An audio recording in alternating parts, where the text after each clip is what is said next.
আসসালামু আলাইকুম। আজকে আমাদের সৌদি আরবে রোজা 2 চলে। আজকে আমাদের ইফতারি হইছে বুট, এবার পেঁয়াজু, মালটা কাটছি, বাঁধাকপি সালাদ, এইটারে কয় সমুসা, এরপরে খাজুর, এরপরে আছে সালাদ, আছে টমেটো, শসা, আর মুড়ি আছে। আবার এগুলো হইলো আমাদের অন টাইম প্লেট।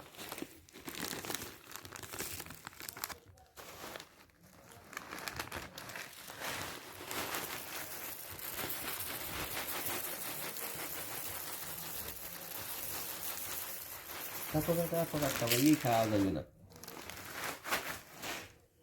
বান্ধেন এইটা বান্ধেন আগে। আমরা তো পেঁয়াজ দিয়ে এই বান্ধে মাহানা পরে এই বান্ধে থুমান রোজা টোজা খোলা হইলে দোয়া করেন সবাই আমাদের জন্য, যেন রোজা রাখতারি ঠিকঠাক মতো সৌদি আরবে কাজ করি, রোদ্রের ভিতরে রোজা রাখি। সবাই দোয়া করেন আমাদের জন্য সুন্দর মতো।